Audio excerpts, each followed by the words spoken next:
Yo guys, what is happening? What is going on? What is good? Welcome back to another video. Guys, in this video I'm going to be reviewing something that I think every single filmmaker should have in their camera bags attached to their cameras at all times. Guys, we are going to be reviewing a camera monitor. More specifically, the Portkeys P6 monitor. Now, before we get started, what I'm going to do is, with this video, I'm going to chop it up into 3 sections. The first section is going to be talking about why you should have a camera monitor. Not this, but just a camera monitor in general, because there are a few reasons why I think you should have one. And then we'll be talking about the pros and cons to this monitor from my personal point of view, okay? Why I bought it and what it does for me that I love, what it doesn't, why I'm sort of unhappy with it as well. And then I'm going to be showing you what this can do in action. I'm going to turn it on. I will show you all the functions because my God, dude, this thing does so much. You can tell from my face, I'm just super ecstatic with this monitor, okay? So, guys, why should we buy a camera monitor? Honestly, to keep it nice and short, guys, we need a monitor that is big enough where we can see everything that we are filming, so we can make sure that everything is nice and sharp, nothing is blurry. There's nothing wrong, honestly. Give me a downside to being able to view what you're filming in a bigger screen. There's really no downsides to that. I have a camera monitor here. Yes, this is the camera monitor attached to the camera. It's good. It does what I need it to do, but it is very small. I think this is like a 1-inch monitor on the camera. Also, I can't see actually if I'm even in focus. This could be actually unfocused, but from far away. And because it's so much more smaller, it's just more squished, so it looks like everything is in focus. But what happens when I put the image onto my laptop and I can view it bigger? I'm gonna find that some of the shots are actually gonna be out of focus, but I couldn't see that because everything on the camera is so squished because the screen is so small. So we get a monitor so that we can view things in like pretty much really HD, bigger screen. We can see everything, make sure everything is super sharp, and just make sure, yeah, man, we can see things that we can't see on the screen. For example, grain. If you're shooting in a low light place, see on the camera screen, you might not see the grain, but on this you will. So then you can make sure that you expose properly or film in a better lighting setup to eliminate the grain, or lower it as much as possible. So honestly, man, overall, having a monitor is just good because you can make sure your shots are like super perfect. Now, let's get to this monitor, the Portkeys P6 monitor. Let's talk about the things that I love about this monitor because, oh my God. The main reason why I bought this monitor is because I shoot all my videos on a flat picture profile. Not this one, my filmmaking stuff. So my music videos, pretty much all I do. I film it on a flat picture profile, and it is very hard to expose on a flat picture profile because it's very hard to see the image in general, okay? And the issue is that when you bring the image into post, sometimes it'll be too overexposed, sometimes it might be too underexposed.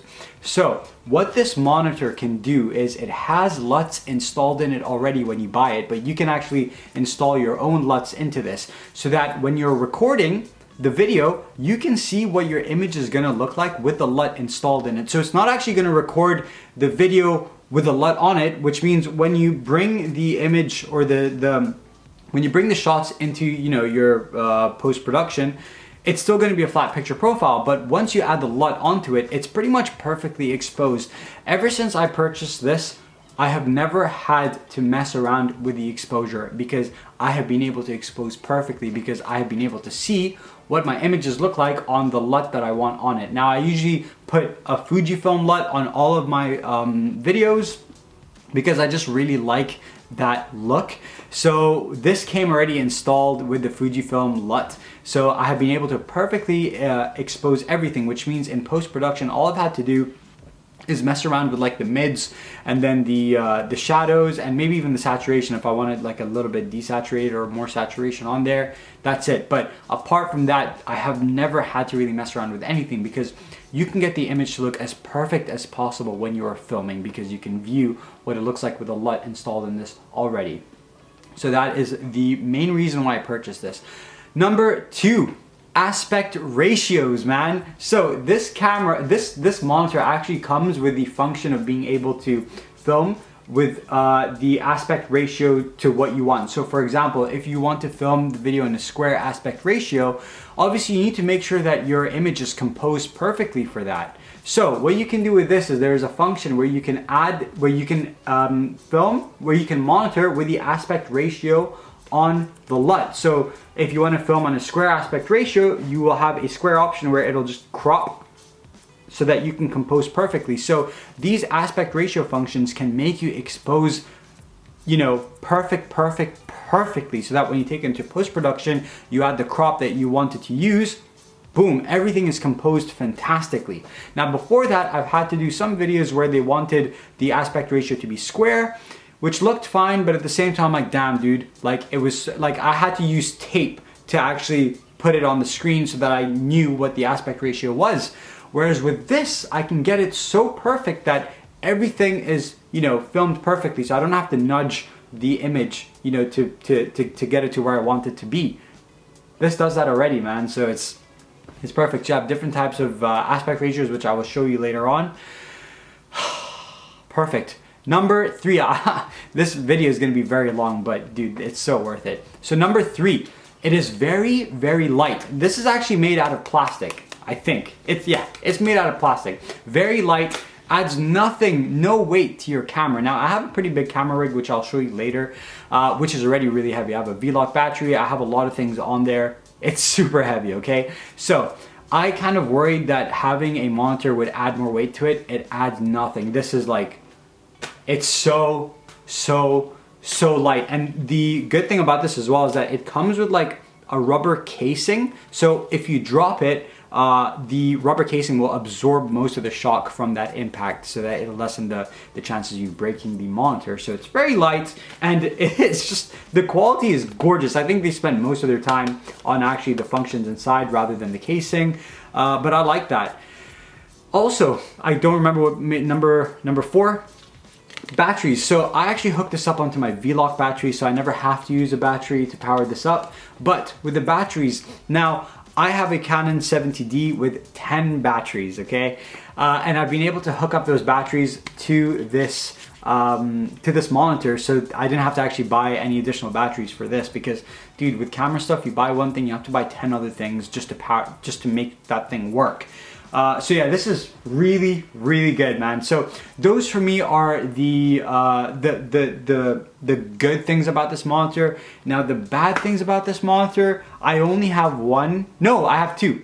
So number 1 is that I have not been able to figure out, because I don't know if this function actually exists, where I cannot figure out how to lock the screen. So I mostly film my shots from like a down angle, which means the monitor has to kind of, you know, go like this. And the problem with that is that the monitor thinks that I'm actually flipping my monitor, so it actually ends up flipping the image. So when the monitor is like this, sometimes it'll flip the image. So I'm actually viewing things upside down, and it is so bloody annoying because it'll actually end up flipping like that. So I don't mind if it's like upside down, but it just stays there, but it ends up like going kind of crazy because it's like, is it upside down? Is it not? Is it upside down? Is it not? Is it upside down? Is it not? So if anyone who has this has figured that out, please let me know in the comments below. It would be greatly appreciated.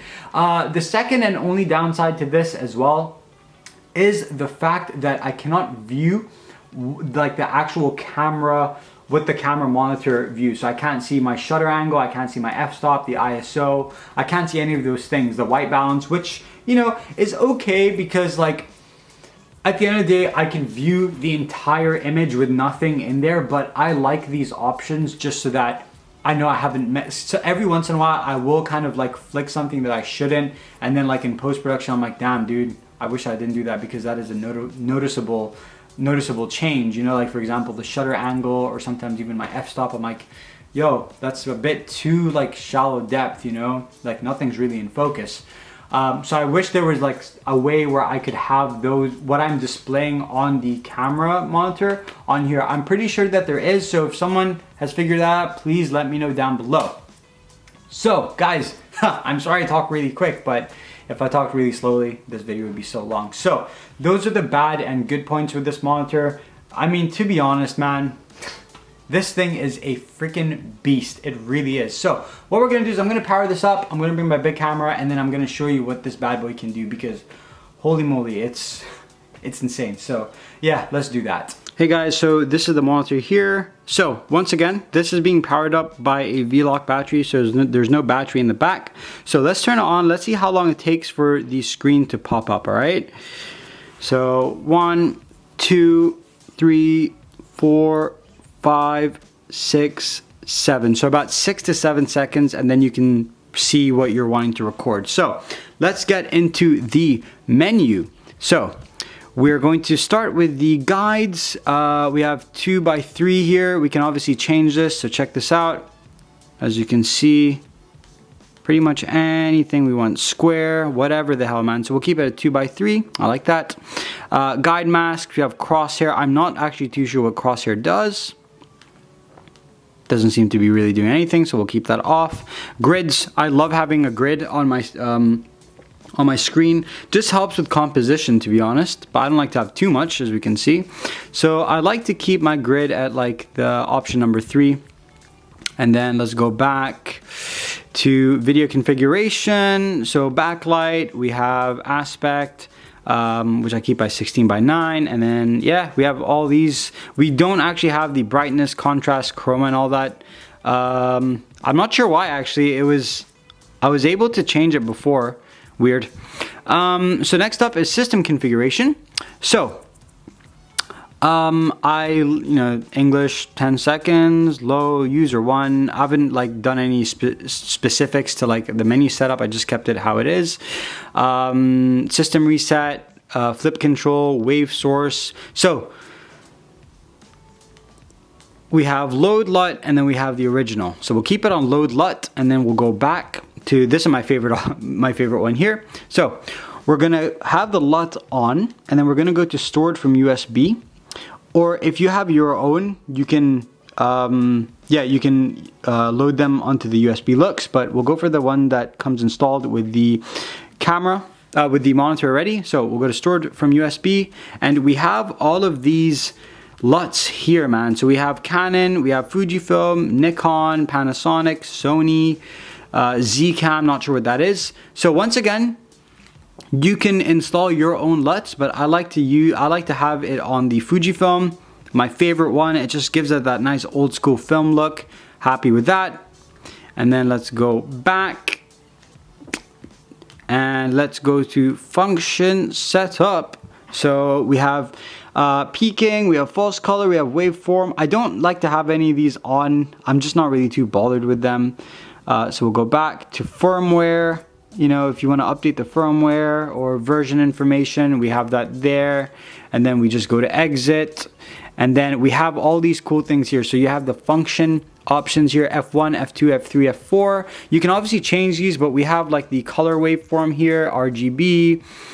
We can have it off. We can have it on green, red, blue, and then off. And then F3 has this thing. I have no idea what the hell this is, but I just don't have it on. It's false color. So we have false color on, false color off. And then if you hold it down for 3 seconds, you can set the function, but I just don't mess around with that. F2, then you have your peaking. Helps with sharpness. The thing is, I actually use like a pro mist filter on my images, so yeah, I can't really, it's not really always in focus.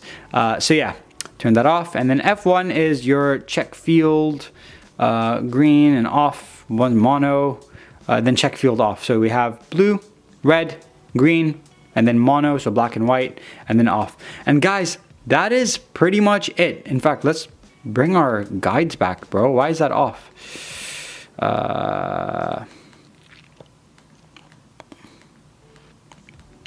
Boom. That's how I like it. And then let's go back. And guys, that is the Portkeys P6 monitor. So yeah, guys, I hope you enjoyed. So before we end this video, by the way, I hope you enjoyed the menu and everything on there. I want to show you just like my camera setup, just so you can see like how I'm viewing this monitor. So this is my camera here. So the monitor is being powered up by this V-Lock battery, as is the camera. And then I have the monitor hooked up to a magic arm. This actually, hold on 2 seconds.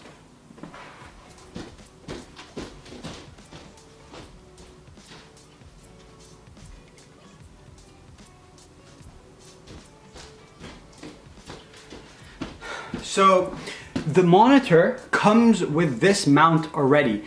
This is a pretty cool mount with a option to like have like house something else on here too. The one thing that I don't like about this mount is that it is just it like when I put it on my monitor, it just adds a bit too much height. I'm not a huge fan of that. But I mean, you know, it's like solid metal. Everything about it is awesome, but I just prefer having a magic arm because I like to have the monitor kind of like really close down to the camera. My God, dude, that looks like a beast. So I've got a microphone attached to that as well. So yeah, this is my rig, but that is like that is how I like to have my camera monitor set up. So when I'm filming, it's just like nice and low, and I can just kind of, you know, monitor it like this basically. So as you can see, it does flip, so check that out. I don't know if you can see it properly, but it has flipped.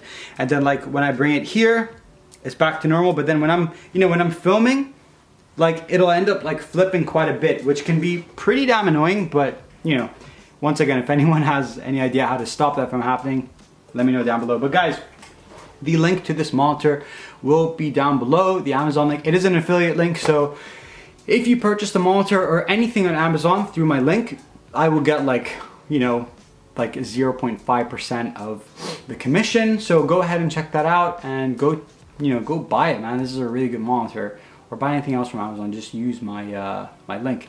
I'm also selling my presets, guys, my photo presets. So if you want to check those out, link down below as well.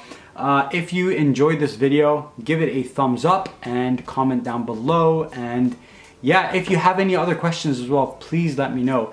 If there's anything that I didn't mention in this video or talk about in this video, let me know down below as well. I'll be more than happy to answer them for you. Make sure you subscribe, follow me on Instagram, and I will see you guys in the next one. Thanks for watching. Peace!